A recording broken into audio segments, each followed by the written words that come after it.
a todos. Concordam, Joaquim Biancar Cruz e António Gaspar, neste ponto que disse o Pedro Gonçalves, de possível aumento da tensão social, ou acham que Portugal ainda é um país de brandos costumes, como costumamos dizer? Não, Joaquim? Vamos lá ver uma coisa. Os paradigmas de luta do século passado e dos últimos anos e as próprias bandeiras políticas que influenciaram em muito os últimos 60 ou 70 anos de política em Portugal e no mundo mudaram. E, portanto, toda a esfera global mudou. Porque tínhamos uma China que dormia, sossegada, e temos hoje uma China que parece que está a acordar um pouco. Ainda nem acordou totalmente. E portanto, tudo o que são, em termos de combates sociais, repare o que se acontece ainda hoje. Vimos no caso, por exemplo, da Madeira, em que o PCP e o Bloco de Esquerda têm uma diminuição abrupta dos votos. E é no caso da Madeira. E entram partidos que nós ainda não tínhamos visto bem na cena política. Quer dizer, já tínhamos visto na cena política, mas não ainda com expressão. É evidente que a Madeira é um caso atípico. Mas são derrotas sucessivas da extrema-esquerda em Portugal. E numa altura de crise social, numa altura da contenção, da tal panela de pressão, que se fala. Não, acha que vai haver menos contestação e que as pessoas têm mais compreensão pelas políticas que é preciso tomar? É que as pessoas estão neste momento a consciencializar-se que determinadas promessas vãs são impossíveis. São impossíveis. E, portanto, as pessoas já se aperceberam que estamos perante uma crise que não afeta só Portugal. Eu hoje fiquei muito contente com uma notícia do déficit comercial que desceu 38% ou 32%, ou assim, uma coisa qualquer, é um dos matutinos da manhã que refere isso, déficit comercial. Que continua o nosso setor da exportação, a importação diminuiu muito e a exportação continua bem de saúde, dentro do possível. Agora, esta contenção social, esta mensagem de esquerda que vem hoje, por exemplo, hoje temos o Ministro da Economia que vai receber todos o setor público dos transportes, e muitos daqueles sindicatos, não sabemos, são ligados ao Partido Comunista Português. E ainda nem se sabe o que é que faz. Eu achei escandalosa a Comissão e alguma participação de deputados que estavam na Comissão quando o Ministro estava a explicar toda a reforma do setor dos transportes. Isso é escandaloso, isso é uma péssima prestação ao erário público daqueles seus deputados que ali estavam. Porque ninguém discutiu aquilo tecnicamente, toda a gente estava no fait-divers político. E, portanto, este fait-divers, determinadas linguagens populistas e com um caráter social um pouco demagogo, essas morreram. Morreram.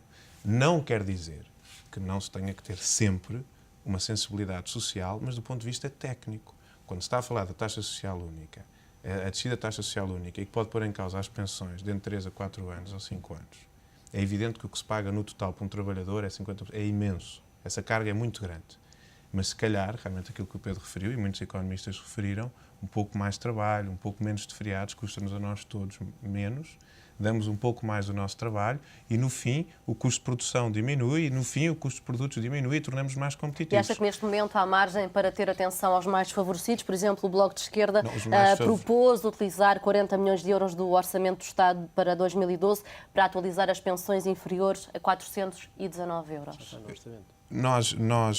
Diga, Pedro. Já está no orçamento. As pensões mais baixas, está no memorando da Troika, as pensões mais baixas têm um aumento, acompanham a inflação. O Bloco de Esquerda está a pedir uma coisa que já estava no Mas ele, como não foi à reunião da Troika, exato. Se calhar não talvez seja a razão. Talvez seja a razão que não acompanhou. Estava só... Não, o diálogo o diálogo é coisa.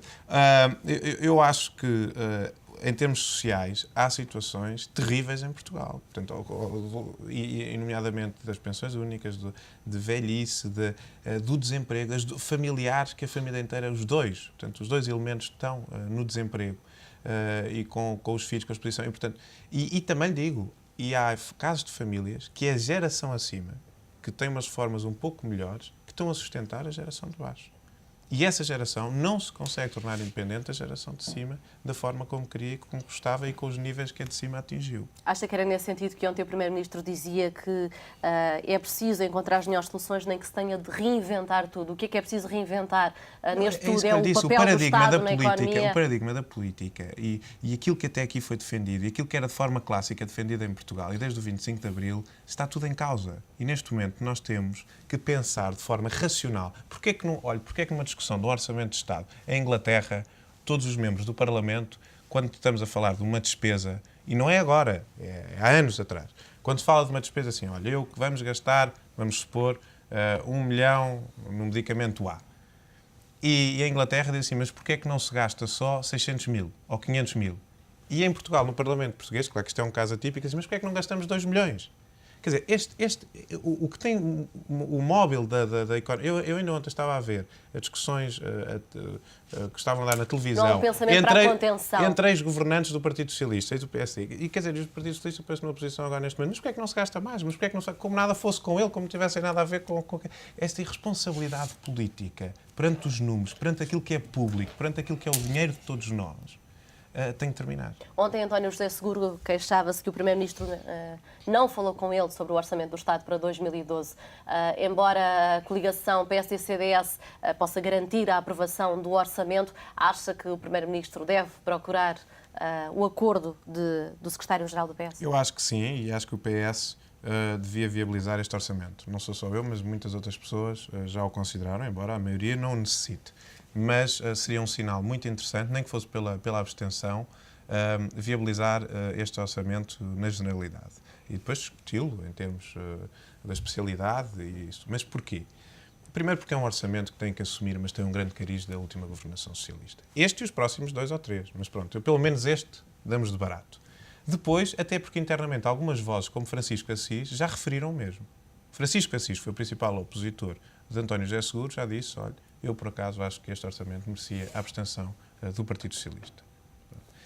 E acho que António José Seguro, que já foi... Quer dizer, vamos lá ver uma coisa. Nós na política podemos sempre vitimizar e virar, como se diz na gíria, virar o bico ao prego. Mas António José Seguro teve há uma semana, penso eu, ao menos numa semana, a reunir com o Dr. Passos Coelho. Tentar ter falado das suas principais, não sei o que é que foram as suas preocupações na altura, mas não vão ser muito diferentes das de hoje, não é? E também reuniu com o Presidente da República.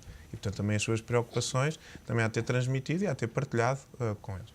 Portanto, não acho que esteja a existir assim, até porque são da mesma geração, Pedro Passos Coelho e António José Seguro, mais ou menos, e, portanto, não acho que haja assim um diálogo tão efêmero entre o António José Seguro e o Passos Coelho, como eles próprios a tentar vitimizar. Também concorda neste ponto? Acha que a responsabilidade deste orçamento tem que ser partilhada?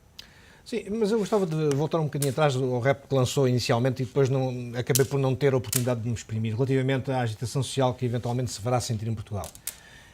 Mas antes disso eu gostava de dar aqui uma ajuda ao Joaquim, porque de facto a taxa de cobertura das exportações para as importações em agosto passado foram 71%, o que foi excelente, atendendo às últimas, digamos, às últimas taxas de cobertura que não eram nada parecidas com estas. Bom, aquilo que de facto eu penso... Mas isso significa que as empresas, apesar de a banca estar cada vez a restringir mais o crédito, estão a conseguir encontrar outras soluções? Sim, continua a exportar e o setor exportador. Aliás, a recessão só não é maior porque o setor exportador tem resistido, de facto, e tem contribuído com as exportações para atenuar um pouco mais essa queda da produção nacional. Bom, vai necessitar de financiamento. Relativamente à agitação social, de facto, que eu gostava de referir sobre esse tema, eu penso que não teremos nada como foi na Grécia, nada disso, mas repare, as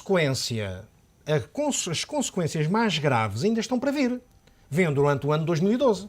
E quando as pessoas começarem a sentir, de facto, um conjunto de consequências que não estão a sentir neste momento, mas já estão alertas para eles. Mas uma coisa é estar alerta, outra coisa é sentir na pele as consequências. Portanto, eu não tenho dúvidas nenhumas que vai haver agitação social, não vai haver agitação social, a meu ver, como houve na Grécia, com aqueles distúrbios, enfim, digamos, aquelas situações que nós temos visto aí na televisão um pouco, quase todos os dias. Ainda ontem vimos também na Grécia, a propósito de uma greve geral que houve, um conjunto de distúrbios. Portanto, penso que não chegaremos aí. Agora, o paradigma, de facto, é distinto do PREC e, enfim, daqueles anos logo a seguir ao 25 de Abril, a 74, na década de 80, mas as pessoas vão sentir, quer dizer, e vêm para a rua, por mais que não seja por uma obrigação das centrais sindicais, porque se as centrais sindicais, numa situação extrema, não atuam, quando é que atuarão? Portanto, é a obrigação das centrais sindicais, que representam milhares e milhares de trabalhadores, vir para a rua quando, digamos, entre parênteses, há um ataque, digamos, ao rendimento disponível desses mesmos trabalhadores, têm que, por se não vem aí, não vem nunca, quer dizer, para que é que servem as centrais sindicais? Portanto, vai haver agitação social, não tenho dúvidas, não vai, a meu ver, ser como na Grécia, mas vai haver agitação social. Relativamente à questão que me colocou, eu acho que sim, eu acho que o Partido Socialista tem toda a obrigação moral e cívica de apoiar o orçamento agora do PSD-CDS. Porquê? Porque a situação que temos neste momento, repare, a nossa dívida pública duplicou na governação Sócrates.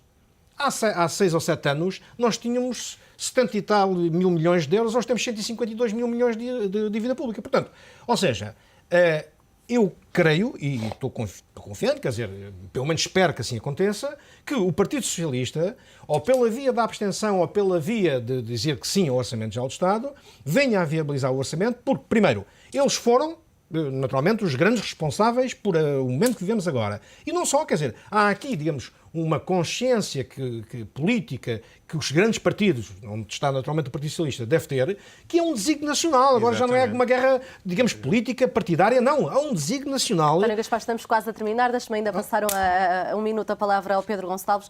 Pedro, há pouco ouvimos aqui durante a primeira hora Jean-Claude Trichet, que estava no Parlamento Europeu, mais uma vez a salientar que esta crise é global, também chega ao Japão, também chega aos Estados Unidos, por isso mesmo é preciso uma resposta definitiva e global a esta crise. Uma resposta que continua a tardar, mesmo com reuniões, atrás de reuniões entre Merkel e Sarkozy. Ele já deve ter dito isso nos últimos 2 anos, mas 30 vezes. Ontem a declaração do Sarkozy e da Merkel foi igual às últimas, que a Europa pode estar confiante que não vamos deixar cair os bancos. Já disseram isto sobre a Grécia, já disseram isto sobre Portugal.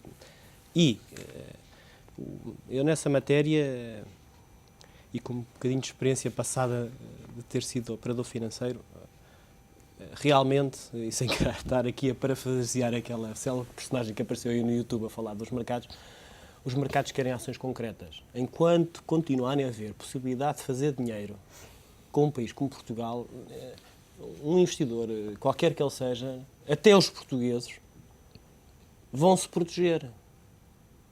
Ou vão tentar ganhar dinheiro com Portugal. E podemos tentar ter todas as posições, mais nacionalistas, menos nacionalistas, se quisermos. O que se verifica, se olharmos para os números, é que há portugueses a porem dinheiro lá fora. Por proteção. Há portugueses a comprarem ativos de países ditos seguros, como obrigações do governo alemão. Porquê?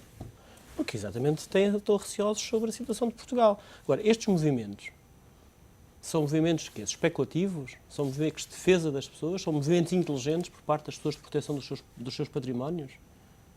Ou é aproveitamento com a crise? Ou é aproveitamento com a crise. Mas esses movimentos é que fazem, todos eles juntos, mais os especuladores, é que põem uma pressão brutal vendedora do que é Portugal e dos ativos portugueses e compradora de outros em países mais fortes. E este desbalancear financeiro é que está a afetar profundamente os mercados. E isso só pode ser ultrapassado com medidas fortes, não é com palavras. Muito obrigada aos três por esta análise no Conselho Consultivo. É o ponto final, então, neste Conselho Consultivo, que regressa, como habitualmente, amanhã.